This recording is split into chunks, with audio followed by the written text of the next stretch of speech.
شيل الشكر وعرفان مرسله من أم السجين إسامة علي مارش الشلفي إلى أبناء الكريف عامة، وعلى رأسهم الشيخ محمد حميد الحميدي والرجال المخلصة الوفية الذي بادروا ولبوا النداء وضمدوا جروح قلبها في وقفتهم. حفظكم الله ورعاكم جميعا.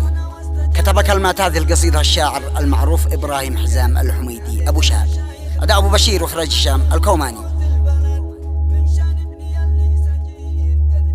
مع تحيات تسجيلات الكوماني. يلا يا كريم العطاء يا رحمن واحد أحد، أترجاك وتوسلك يا خالق جميع العباد، يا قادر على كل شيء فرج كرباتي يا صمد، وانصف من تظلم إليك زيل الظلم والاضطهاد. قالت إسامة أنا أشكر من وقف واجتهد معنا واستجاب النداء، في ناديت من قلبي جاد، ناديت المشايخ نعم اللي هم رموز البلد، من شان ابني اللي سجين قد نشدتهم باعتقاد. واول من سمع واستجاب الشيخ الهمام الاسد، النجمي محمد حميد درع القبيله والزناد. الشيخ الحميدي سمع صوتي والندى واستعد، والدعم الذي قدمه من خيره بكل اعتماد. مجهوده معانا كبير واصبح درعنا والسند، ونعم به على موقفه هو للكريف الجياد، ونعم في رجال الكريم درع القبيله والسند، فرسان الشهامه حيود ساقن الرجال السناد.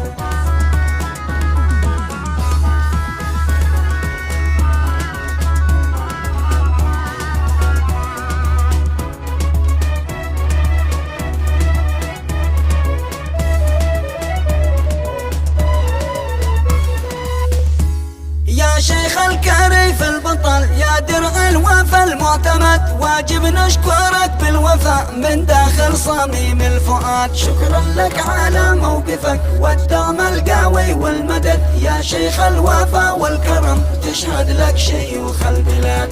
في كل المواقف نعم توقف جانب المضطهد، من لك التجا تنصره وانت غايته والمراد.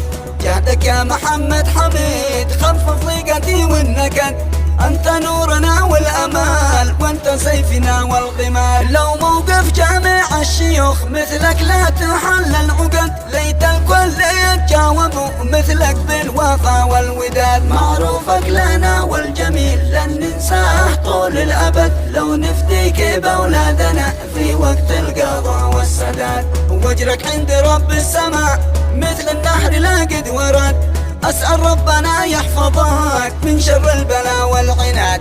لك الشكر والاحترام والتقدير ما له عدد، واصحابك رجال الكريف موقفهم يزيل الحداد.